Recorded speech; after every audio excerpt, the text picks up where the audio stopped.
मधुपुर गांव गंगा के किनारे बसा एक छोटा सा गांव था, जहां हरे भरे खेतों के बीच एक रहस्यमयी बरगद का पेड़ सदियों से खड़ा था।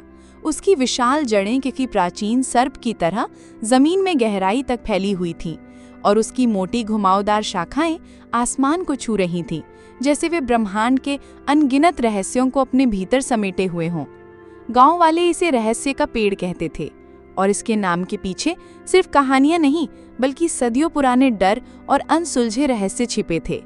हर रात सूर्यास्त के बाद उस पेड़ के पास से अजीब और डरावनी आवाजें सुनाई देती थीं। कभी बच्चों की डरावनी खिलखिलाहट जो अचानक शांत हो जाती, कभी किसी बूढ़े की कराह जो हवा में घुल जाती, तो कभी पत्तों की सरसराहट के बीच किसी अदृश्य फुसफुसाहट का भ्रम, जैसे कोई प्राचीन आत्मा फुसफुसा रही हो। कुछ का मानना था कि पेड़ के नीचे प्राचीन काल का एक अतुलनीय खजाना छिपा है, जिसे सिर्फ भाग्यशाली और पवित्र हृदय वाले ही पा सकते हैं, जबकि कुछ का मानना था कि वहां बुरी आत्माएं और भटकती प्रेतात्माएं वास करती हैं, जो किसी भी राहगीर को अपने मायावी जाल में फंसाकर हमेशा के लिए कैद कर सकती हैं। इसी गहरे डर के कारण सूर्यास्त के बाद कोई भी उस पेड़ के पास जाने की हिम्मत नहीं करता था और दिन में भी लोग एक निश्चित दूरी बनाए रखते थे, जैसे पेड़ के चारों ओर एक अदृश्य अभेद्य घेरा हो। इसी गांव में रहता था रामू, एक गरीब किसान। उसकी छोटी सी झोपड़ी थी, जिसकी टूटी हुई छत बारिश में टपकती थी और जिसकी दीवारें मिट्टी और गोबर से बनी थीं। वो अपने सूखे खेतों में दिन रात एक कर मेहनत करता था। सुबह सूरज उगने से पहले उठकर और रात ढलने के बाद थककर सोता था। लेकिन प्रकृति के क्रूर मार और भाग्य की निरंतर परीक्षा ने उसे कभी चैन से नहीं जीने दिया।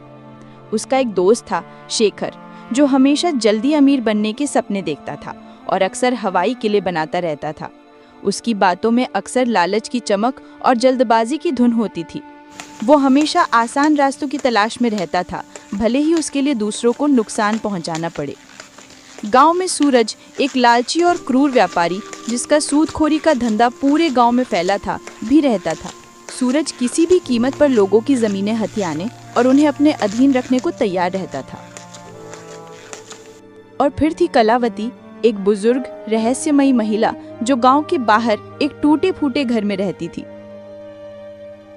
उसके बारे में कहा जाता था कि उसे जड़ी बूटियों और प्राचीन विद्या का गहरा ज्ञान था और कुछ लोग उसे डायन भी कहते थे, जबकि कुछ उसे गांव की पुरानी कहानियों का जीवित संग्रह मानते थे। कलावती का घर गांव के बाहरी छोर पर था, जहां जंगली झाड़ियां और सन्नाटा पसरा रहता था। लोग उससे डरते भी थे, उसकी रहस्यमयी शक्तियों और उसकी अजीबोगरीब हरकतों के कारण, और ज़रूरत पड़ने पर उसके पास जाते भी थे अपनी समस्याओं का हल ढूंढने या भविष्य जानने के लिए। रामू की जिंदगी मुश्किलों से भरी थी। लगातार 2 साल से सूखे की चपेट में उसके खेत बंजर हो रहे थे। जमीन सूखकर दरारें पड़ने लगी थीं और वो सूरज का बड़ा कर्ज चुकाने में असमर्थ था। सूरज का कर्ज बढ़ता जा रहा था और उसकी आंखों में रामू की जमीन हथियाने की चमक साफ दिख रही थी, जैसे वो एक भूखा भेड़िया हो जो अपने शिकार का इंतजार कर रहा हो। एक सुबह जब रामू अपने खेत में निराश बैठा था, सूरज अपने कुछ लठैतों के साथ वहां आया। उसकी चाल में घमंड और आंखों में क्रूरता थी, जैसे वो अपने शिकार पर टूट पड़ने को तैयार हो। रामू, कब तक इस बंजर जमीन को सींचेगा? देख रहा हूं तेरी मेहनत भी अब पानी मांग रही है और तेरे हाथ की लकीरें भी सूख गई हैं। इसे मुझे बेच दे, मैं तुझे तेरी औकात से भी ज्यादा पैसे दूंगा, ताकि तू अपनी झोपड़ी तो बचा सके और अपने परिवार को 2 वक्त की रोटी खिला सके। वैसे भी तेरा खेत अब किसी काम का नहीं। सूरज, ये जमीन मेरे बाप दादा की निशानी है। मेरी रगों में उनका खून है और ये जमीन मेरी आत्मा है। ये सिर्फ मिट्टी नहीं, मेरा वजूद है। मैं इसे नहीं बेचूंगा, चाहे कितनी भी मुसीबत आए। मैं अपनी आखिरी सांस तक इसके लिए लड़ूंगा। ठीक है, लेकिन याद रख, गरीबी और भूख तुझे झुकाएगी। जब भूख नाचती है तो ज़मीर भी बिक जाता है और इंसान अपने सिद्धांतों को भी भूल जाता है।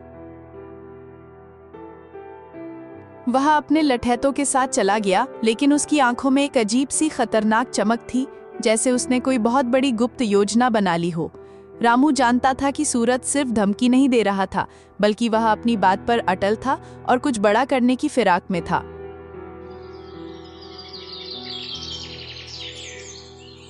उसी शाम रामू अपने दोस्त शेखर से मिलने गया।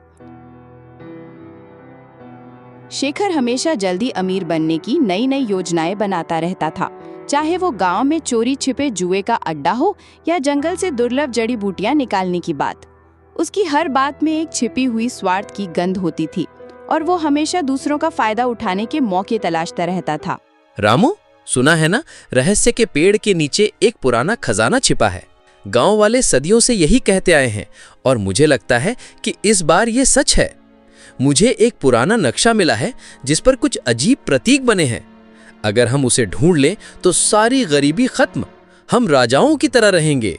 तू अपने खेत को सोने से पाट सकेगा और मैं एक बड़ा महल बनाऊंगा जिसे देखकर दुनिया हैरान रह जाएगी। शेखर, ये सब गांव वालों की बनाई कहानियां हैं, सिर्फ डरने के लिए। कौन सा खजाना? और उस पेड़ के पास तो भूत प्रेत का डर है। तूने खुद कितनी कहानियां सुनी हैं? उस पेड़ के बारे में हर कहानी खून और शाप की बात करती है। डरने की क्या बात, अंधविश्वास है सब। डरपोक लोग ही कहानियां गढ़ती हैं। हम दोनों मिलकर जांच करेंगे, पूरी रात वहीं रुकेंगे। अगर खजाना मिला तो आधा आधा बांट लेंगे, दोस्ती में कोई कमी नहीं। शेखर की बातों में रामू को हमेशा से थोड़ी चालाकी दिखती थी, लेकिन इस बार उसकी उत्सुकता कुछ ज्यादा ही थी। उसकी आवाज में एक अजीब सी जल्दबाजी थी, जैसे वो कोई मौका हाथ से जाने नहीं देना चाहता था। रामू ने शेखर की बात को मजाक में डाल दिया, लेकिन उसके मन में एक सवाल कौंध गया। क्या वाकई उस पेड़ में कोई रहस्य था और शेखर की इतनी उत्सुकता के पीछे सिर्फ दोस्ती थी या कुछ और? क्या उसने सूरज की योजना के बारे में कुछ सुन लिया था या उसके पास वाकई कोई नक्शा था? शेखर के पास कौन सा नक्शा था? क्या वो वाकई रामू का दोस्त था या उसकी अपनी कोई छिपी मंशा थी जिसे वो दोस्ती की आड़ में पूरा करना चाहता था? सूरज की चाल क्या थी? क्या वो सिर्फ जमीन चाहता था या खजाने के बारे में भी उसे कुछ पता था? क्या शेखर ने सूरज की बात सुन ली थी और वो पहले खजाना पाना चाहता था? अगले दिन गांव में एक अजीब सी अफवाह फैली। कहा गया कि कलावती, वो बुजुर्ग रहस्यमयी महिला जिसने कई दशकों से गांव से दूरी बना रखी थी, ने रहस्य के पेड़ के बारे में कुछ देखा था। एक सपना, एक दर्शन या शायद कोई प्राचीन भविष्यवाणी जो सदियों से छिपी थी। रामू और शेखर दोनों ही उत्सुकता से भरे उसके घर गए। कलावती का घर गांव के एक कोने में था, जहां सन्नाटा पसरा रहता था और चारों ओर सूखी जड़ी बूटियों की तेज अजीब सी गंध फैली हुई थी। उसके घर की दीवारों पर अजीबोगरीब नक्शे खुदे थे, जिनमें पुराने प्रतीकों और तारों की चाल का जिक्र था, और कोने में ताड़ के पत्ते पर लिखी जीर्ण शीर्ण पोथियां और प्राचीन किताबें बिखरी पड़ी थीं।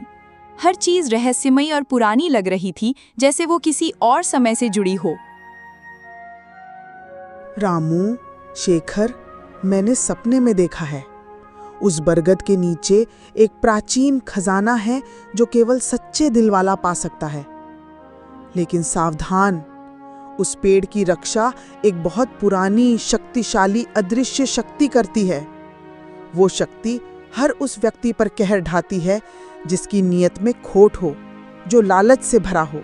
उसके लिए पेड़ एक भयानक जाल बन जाता है जहां से कोई वापस नहीं लौटता। कलावती माँ, हमें वो खजाना चाहिए। बताओ क्या करना होगा? हम कुछ भी करेंगे। मैं अपनी जान भी दांव पर लगाने को तैयार हूँ। मुझे वो नक्शा मिला है, क्या वो सच है? कलावती ने एक पुरानी जीर्ण शीर्ण किताब निकाली, जिसके पन्ने पीले पड़ चुके थे और उन पर अजीब सी भाषा में कुछ लिखा था जिसे कोई नहीं पढ़ सकता था। इस किताब में लिखा है कि खजाने को पाने के लिए 3 चीजें चाहिए: साहस, विश्वास और बलिदान। लेकिन रास्ता धोखे और मायाजाल से भरा है। हर कदम पर परीक्षा होगी, हर मोड़ पर जाल बिछे होंगे जो तुम्हारी आत्मा को परखेंगे। उसने एक पन्ना दिखाया जिस पर एक जटिल प्रतीक बना हुआ था, जो शेखर के नक्शे पर बने प्रतीक जैसा ही था। ये प्रतीक हमें सही रास्ता दिखाएगा, लेकिन इसे समझना आसान नहीं। ये सिर्फ उन्हीं के लिए है जो इसे समझने के योग्य हैं।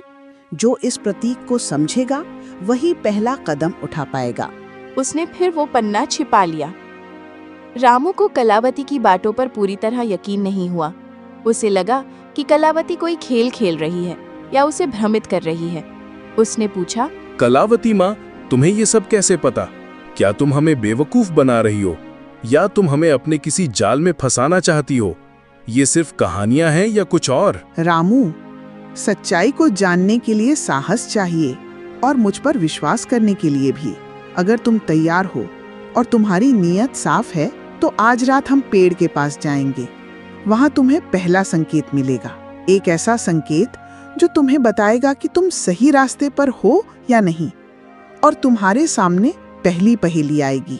कलावती ने फिर से उस पन्ने पर हाथ रखा जिस पर प्रतीक बना था, और एक पल के लिए उसकी आंखों में एक अजीब सी चमक आई, जैसे वो कोई गहरा रहस्य छिपा रही हो या वो खुद उस रहस्य का हिस्सा हो।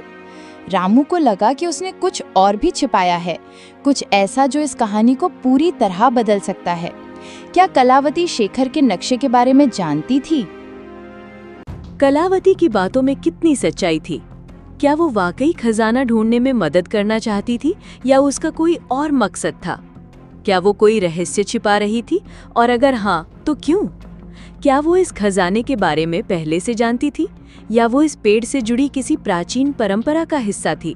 शेखर का नक्शा कितना सही था? रामू, शेखर और कलावती ने रात को पेड़ के पास जाने की योजना बनाई। सूरज को इसकी भनक लग गई क्योंकि उसके जासूस पूरे गांव में फैले हुए थे जो उसे हर छोटी बड़ी खबर देते थे। वह चुपके से उनके पीछे चल दिया। उसकी नीयत खजाने पर थी और वह किसी भी कीमत पर उसे हासिल करना चाहता था, भले ही उसे किसी की जान लेनी पड़े। रात के अंधेरे में बरगद का पेड़ पहले से कहीं ज्यादा डरावना लग रहा था। उसकी विशाल जड़ें सांपों की तरह जमीन पर फैली हुई थीं, जो अंधेरे में और भी भयानक दिख रही थीं, और उसकी मोटी शाखाएं आसमान को छू रही थीं, जैसे वे डरावने हाथ हों जो उन्हें अपनी ओर खींच रहे हों या उन्हें फाड़ने को तैयार हों।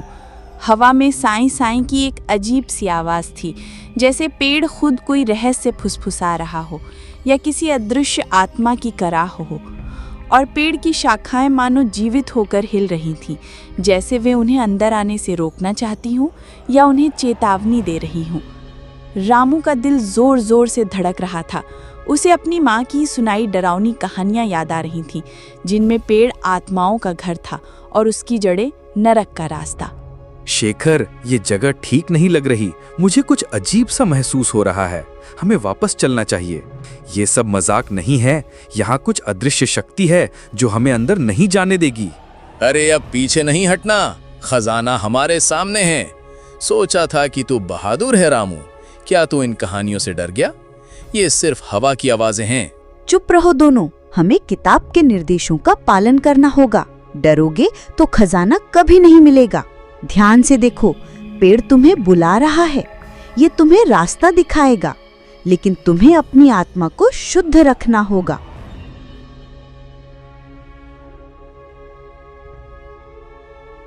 कलावती ने अपनी जीर्ण शीर्ण किताब खोली और एक पुराना जटिल मंत्र पढ़ा, जिसकी भाषा किसी को समझ नहीं आ रही थी, लेकिन उसकी गूंज दिल को कंपा रही थी। मंत्र खत्म होते ही अचानक पेड़ की जड़ों के पास जमीन हिलने लगी, जैसे नीचे कुछ हलचल हो रही हो, और मिट्टी ऊपर उठने लगी एक अजीब सी रोशनी के साथ। एक पुराना जंग लगा ताला दिखाई दिया जो जमीन में धंसा हुआ था और अजीब प्रतीकों से सजा था, जो अंधेरे में चमक रहे थे जैसे वे जीवित हों। देखा रामू, मैंने कहा था ना, खजाना यही है। हम अमीर बनने वाले हैं। हम सब मुसीबतों से बाहर निकल जाएंगे। अब बस इसे खोलना है। इस ताले को खोलने के लिए 3 चीजें चाहिए, एक साहसी का खून, एक विश्वासी का आंसू और एक बलिदान। ये तीनों चीजें एक साथ पवित्र भावना से अर्पित की जानी चाहिए। कोई भी लालच या स्वार्थ इसे भंग कर देगा और खजाने के संरक्षक तुम्हें कभी माफ नहीं करेंगे। रामू ने साहस दिखाते हुए अपना हाथ काटा और खून की कुछ बूंदें ताले पर डाली। ताला हल्का सा चमक उठा और उस पर बने प्रतीक तेजी से जलने लगे, जैसे वे आग पकड़ रहे हों। शेखर ने अपनी माँ की याद में आंसू बहाए और ताले पर डाले। आंसू गिरते ही ताले से एक धीमी रहस्यमयी गूंज सुनाई दी, जैसे पेड़ खुद बोल रहा हो या कोई अदृश्य शक्ति जगा हो। लेकिन बलिदान का मतलब क्या था? कलावती ने अभी तक कोई संकेत नहीं दिया था। बलिदान का मतलब है कि तुम में से कोई अपनी सबसे कीमती चीज यहाँ छोड़ देगा। ये त्याग की निशानी होगी जो खजाने के देवता को संतुष्ट करेगी और तुम्हें उसकी कृपा मिलेगी। यह सिर्फ एक वस्तु नहीं, तुम्हारी आत्मा का अंश होगा। रामू ने अपनी माँ की दी हुई एक पुरानी चांदी की अंगूठी निकाली जो उसके लिए सबसे कीमती थी, उसकी माँ की आखिरी याद, और उसने कभी उसे खुद से दूर नहीं किया था। उसने आंखें बंद करके उसे ताले के पास रख दिया। उसके चेहरे पर दर्द और दृढ़ता थी। शेखर ने अपनी जेब से एक पुराना चमचमाता सिक्का निकाला जो उसके दादाजी का था। वो उसे देने में हिचकिचा रहा था, उसके हाथ कांप रहे थे। उसके चेहरे पर लालच साफ दिख रहा था, लेकिन खजाने की भूख ने उसे मजबूर किया। उसने भी उसे रख दिया, लेकिन कलावती ने कुछ नहीं दिया। कलावती माँ, तुमने बलिदान में कुछ क्यों नहीं दिया? तुमने हमें धोखा दिया है। ये कैसा बलिदान है? मेरा बलिदान मेरा समय है जो मैं तुम्हें दे रही हूँ, और मेरा ज्ञान जो मैं तुम्हें इस यात्रा में दे रही हूँ। तुम दोनों ने जो दिया वो तुम्हारे लिए कीमती था, मेरे लिए नहीं। मेरा बलिदान अलग है और तुम इसे अभी नहीं समझोगे। मेरा जीवन ही मेरा बलिदान है। रामू को शक हुआ, लेकिन तभी ताला एक तेज गड़गड़ाहट जैसी आवाज के साथ खुल गया, जैसे सदियों का रहस्य खुल रहा हो, और जमीन भी कांपने लगी। जमीन में एक गहरा अंधेरा गड्ढा दिखाई दिया, जिसमें एक चमकता हुआ पुराना संदूक रखा था। उसकी चमक इतनी तेज थी कि आंखें चौंधिया गईं, और उसमें से एक अजीब सी मीठी सुगंध आ रही थी जो मन को भ्रमित कर सकती थी। कलावती ने बलिदान नहीं दिया, लेकिन ताला खुल गया। क्या उसने मंत्र में कुछ छिपाया था, या उसके ज्ञान का दावा सिर्फ एक बहाना था? क्या वो इन दोनों को सिर्फ मोहरा बना रही थी, या वो इस खजाने से जुड़ी किसी और गुप्त योजना का हिस्सा थी? क्या उसके जीवन का बलिदान ही वो थी, या कोई और गहरा राज था? संदूक में क्या था? क्या ये वाकई खजाना था या कोई और रहस्य, कोई जाल? क्या सूरज आ रहा था? क्या पेड़ ने कलावती को ये शक्ति दी थी कि वो बलिदान के बिना भी ताला खोल सके? तभी सूरज अचानक झाड़ियों से निकला। उसकी आंखों में लालच और जीत की चमक थी, जैसे उसने अपनी चाल में जीत हासिल कर ली हो। उसके पीछे उसके लठैत भी थे, जो हथियारों से लैस थे। ये खजाना मेरा है। तुम सब बेवकूफ बन गए। मैंने तुम सब पर नजर रखी हुई थी। अब तुम सब यहाँ से निकलो, या तुम सब का अंजाम बहुत बुरा होगा। उसने शेखर को एक जोरदार धक्का दिया, जो संभल नहीं पाया और नीचे गिर पड़ा। उसका सिर जमीन से टकराया और वो दर्द से कराहने लगा। सूरज संदूक की ओर दौड़ा। उसकी सांसें तेज हो रही थीं और उसकी आंखों में सिर्फ धन की चमक थी। वो कुछ भी देखने को तैयार नहीं था, लेकिन जैसे ही उसने संदूक को छुआ, एक तेज नीली रोशनी निकली, जैसे बिजली कड़क रही हो, और सूरज एक भयानक चीख के साथ बेहोश होकर गिर पड़ा। उसका शरीर तेजी से कांपने लगा। उसके लठैत भी डर कर भाग गए। अपनी जान बचाने के लिए उन्होंने अपने हथियार भी वहीं छोड़ दिए।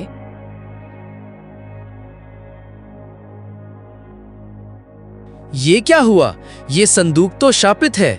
ये तो भूत प्रेतों का काम है। हमें यहाँ से भागना चाहिए, नहीं तो हम भी यहीं फंस जाएंगे। मैंने कहा था ना, खजाना केवल सच्चे दिल वाला पा सकता है। सूरज का लालच उसे ले डूबा। ये सिर्फ एक चेतावनी थी जो सच्चे खजाने की ओर इशारा कर रही थी। ये संदूक केवल अयोग्य लोगों को दूर रखता है और उन्हें सबक सिखाता है। रामू ने संदूक को छूने की कोशिश की, लेकिन कलावती ने उसे रोका। रुको रामू, ये संदूक असली खजाना नहीं है। ये सिर्फ एक रक्षक है जो अयोग्य लोगों को दूर रखता है। असली खजाना पेड़ की जड़ों में और भी गहराई में छिपा है। हमें एक और परीक्षा देनी होगी, एक ऐसी परीक्षा जो तुम्हारी आत्मा की गहराई को परख लेगी और तुम्हें अपने सबसे गहरे डर का सामना करना होगा। सूरज ने चुपके से पीछा किया और खजाने पर कब्जा करने की कोशिश की, लेकिन वह खुद धोखे का शिकार हो गया। यह संदूक सिर्फ एक जाल था, एक परीक्षण जो लालचियों को दूर रखता था और उन्हें एक गहरा सबक सिखाता था। असली खजाना क्या था? कलावती को ये सब कैसे पता था? क्या वो पेड़ की रक्षा करने वाली शक्ति का हिस्सा थी या वो खुद कोई गुप्त ज्ञान रखती थी? अगला परीक्षण क्या था और क्या रामू उसे पास कर पाएगा? क्या उस संदूक में कोई और रहस्य छिपा था? कलावती ने अपनी जीर्ण शीर्ण किताब से एक और मंत्र पढ़ा जो पहले वाले से भी ज्यादा जटिल और पुराना था, और उसकी आवाज में एक अजीब सी गूंज थी। मंत्र खत्म होते ही पेड़ की जड़ों से एक छोटा सा चमकीला पौधा निकला जिसके फूल सुनहरे थे और उनसे एक दिव्य मनमोहक सुगंध आ रही थी जो मन को शांत कर रही थी। ये फूल सामान्य फूलों से बिल्कुल अलग थे। वे हवा में तैर रहे थे जैसे वे इस दुनिया के न हों, और उनकी चमक अंधेरे में रास्ता दिखा रही थी जैसे वे स्वयं प्रकाश हों। ये फूल अमर हैं। इन्हें बेचकर तुम अपनी गरीबी खत्म कर सकते हो, लेकिन केवल वही इन्हें ले सकता है जिसका दिल साफ हो और जिसमें कोई लालच ना हो। जो इन्हें लालच से छुएगा वो इन्हें खो देगा और उसे कभी सुख नहीं मिलेगा, बल्कि उसे भयानक परिणाम भुगतने पड़ेंगे। रामू ने एक फूल उठाया और उसे शांति और खुशी महसूस हुई। फूल उसके हाथ में चमकने लगा और उसकी चमक रामू के चेहरे पर एक अजीब सी रोशनी ला रही थी, जैसे वह स्वयं प्रकाशित हो गया हो। शेखर ने भी एक फूल लिया, लेकिन उसका फूल उसके हाथ में आते ही मुरझा गया और फिर धूल में बदल गया। शेखर के चेहरे पर निराशा और क्रोध साफ दिख रहा था और उसकी आंखों में भयानक दर्द था। ये क्या हुआ? मेरा फूल क्यों मुरझा गया? कलावती माँ, तूने मुझसे झूठ कहा है। तू हमें बेवकूफ बना रही है। लालच और धोखा तुम्हें कभी सुख नहीं देगा शेखर। ये फूल केवल उन्हीं के लिए हैं जो निस्वार्थ हैं और जिनकी आत्मा शुद्ध है। तुम्हारी आत्मा में लालच भरा है, इसलिए ये फूल तुम्हें स्वीकार नहीं करते, बल्कि तुम्हें अस्वीकार करते हैं। कलावती माँ, तुम्हें ये सब कैसे पता? और तुमने बलिदान क्यों नहीं दिया? तुम कौन हो? क्या तुम इस पेड़ की रखवाली करती हो? रामू, मैंने तुम्हें रास्ता दिखाया। मेरा बलिदान मेरी सच्चाई थी। मेरा विश्वास था कि तुम इसे ढूंढ सकते हो, और तुम में वो सच्चाई थी। मैं इस पेड़ की संरक्षक नहीं हूँ, लेकिन मैं उन प्राचीन ज्ञान की रखवाली करती हूँ जो इस खजाने तक पहुँचाते हैं। मेरे पूर्वज इस पेड़ और इसके रहस्य के बारे में जानते थे, और उन्होंने ये ज्ञान पीढ़ी दर पीढ़ी सौंपा है। मैं इस ज्ञान की अंतिम कड़ी हूँ। उसकी आंखों में एक चमक थी, जैसे वो कुछ और भी छिपा रही हो, कोई गहरा रहस्य जो रामू अभी नहीं समझ सकता था, लेकिन जिसे जानने का समय आ गया था। कलावती ने असली खजाने का रहस्य पहले ही जान लिया था, लेकिन उसने रामू और शेखर को सिर्फ आधा सच बताया। क्या वो अपनी पहचान छिपा रही थी? क्या वो इस ज्ञान का उपयोग किसी और उद्देश्य के लिए कर रही थी? या वो इस खजाने से जुड़ी किसी और बड़ी शक्ति का हिस्सा थी? क्या वो कोई प्राचीन रहस्यमयी समाज से संबंध रखती थी जिसकी जिम्मेदारी इस खजाने की रक्षा करना थी? शेखर को गुस्सा आ गया। उसने सोचा कि कलावती उसे बेवकूफ बना रही है और वह अकेला ही सारे फूल हड़पना चाहती है। उसने रामू से कहा, रामू, ये कलावती माँ हमें बेवकूफ बना रही है। सारा खजाना वो खुद लेना चाहती है। ये सब उसका नाटक है। हमें यहाँ से भागना चाहिए। शेखर ने कलावती पर हमला करने की कोशिश की। उसकी आंखों में गुस्सा और लालच साफ दिख रहा था। वो तलवार की तरह कलावती की ओर लपका, लेकिन तभी पेड़ की शाखाएं तेजी से हिलने लगी और एक अजीब सी डरावनी आवाज गूंजी, जैसे पेड़ खुद बोल रहा हो या किसी अदृश्य शक्ति ने आवाज दी हो जो शेखर को चेतावनी दे रही थी। शेखर डर के मारे पीछे हट गया। उसका शरीर कांप रहा था और उसके हाथों से तलवार छूट गई, जैसे वो जल रही हो। शेखर, तू मेरा दोस्त है, फिर भी तुझ में इतना लालच है। कलावती माँ सही कह रही है, खजाना सच्चाई का है, लालच का नहीं। तूने मेरी दोस्ती का भी अपमान किया है और अब इस पवित्र स्थान को भी अपवित्र कर रहा है। शेखर ने अपनी गलती मानी, लेकिन उसकी आंखों में लालच अभी भी था, एक ऐसी भूख जो मिटने का नाम नहीं ले रही थी, जैसे वो उसके खून में समा गई हो।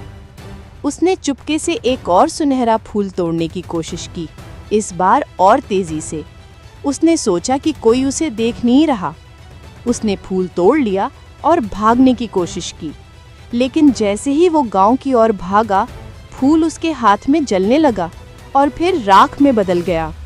एक अजीब सी ऊर्जा ने उसे पीछे धकेला और वो जमीन पर गिर पड़ा। उसके शरीर में भयानक दर्द होने लगा और उसे लगा कि उसकी आत्मा जल रही है। शेखर ने रामू और कलावती को धोखा देने की कोशिश की, लेकिन उसका लालच उसे ले डूबा। पेड़ ने खुद उसे सजा दी, ये दिखाते हुए कि प्रकृति कभी लालच का साथ नहीं देती और उसके नियम बहुत कठोर होते हैं। क्या शेखर फिर से कोई साजिश रचेगा?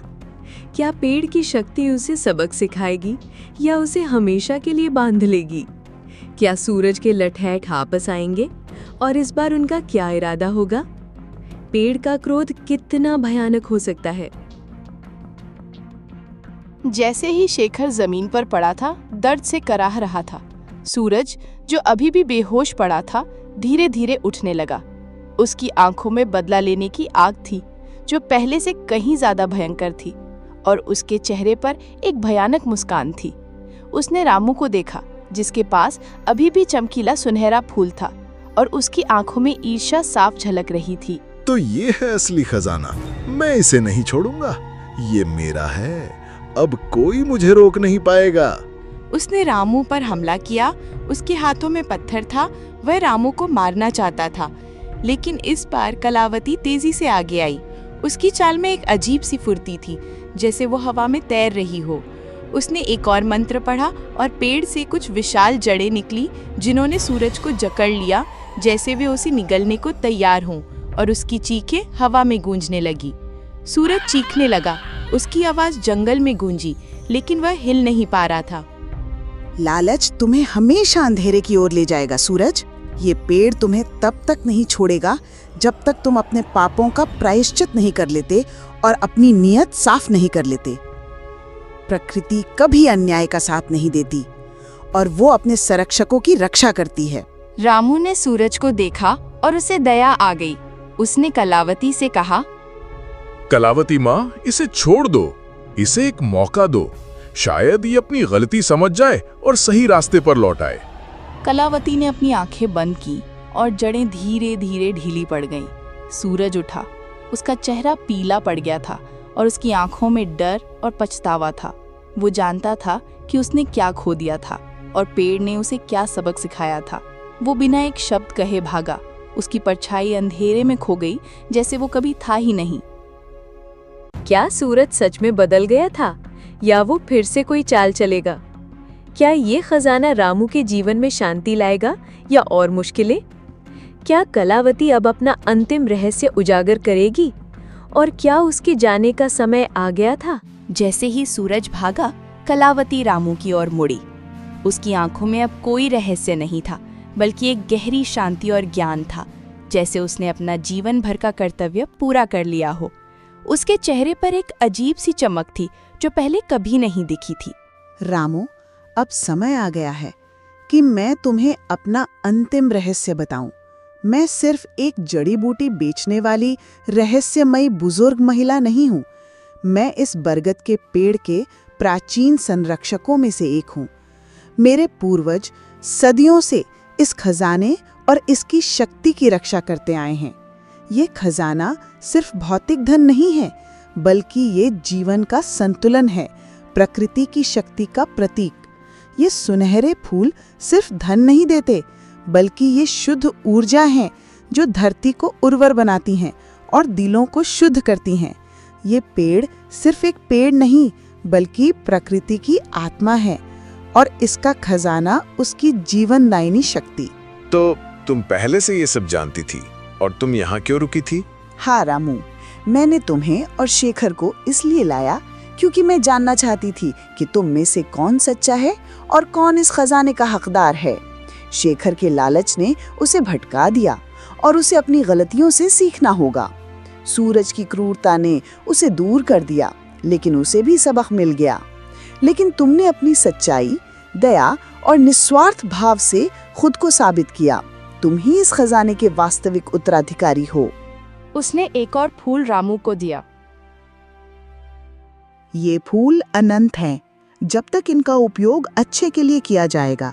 जब तुम इन्हें बेचोगे, तो ये तुम्हारी गरीबी दूर करेंगे, लेकिन इनका असली मूल्य तुम्हारी मेहनत और ईमानदारी से बढ़ेगा और ये तुम्हारी आत्मा को और भी शुद्ध करेंगे। कलावती ने अपनी आंखों में एक अजीब सी चमक के साथ कहा, मेरा बलिदान रामू इस खजाने के रहस्य को इतने सालों तक अपने भीतर छिपाए रखना था। मेरी जिम्मेदारी थी कि मैं सही व्यक्ति को ये रास्ता दिखाऊं और इस प्राचीन ज्ञान को आगे बढ़ाऊं। अब मेरी जिम्मेदारी पूरी हुई। इस पेड़ की शक्ति और इसका ज्ञान अब तुम्हारे साथ रहेगा। कलावती का शरीर धीरे धीरे पारदर्शी होने लगा और फिर वो हवा में घुल गई, जैसे वो कभी वहां थी ही नहीं, या जैसे वो किसी और रोग से आई थी और अब अपनी असली घर लौट रही थी। उसकी आवाज रामू के कानों में गूंजती रही। रामू अकेला रह गया। उसके हाथ में सुनहरे फूल थे और उसके मन में एक गहरा रहस्य और एक नई जिम्मेदारी। उसने महसूस किया कि कलावती सिर्फ एक बुजुर्ग महिला नहीं थी, बल्कि वह प्रकृति का ही एक अंश थी, या कोई प्राचीन आत्मा जो इस खजाने की रक्षा कर रही थी।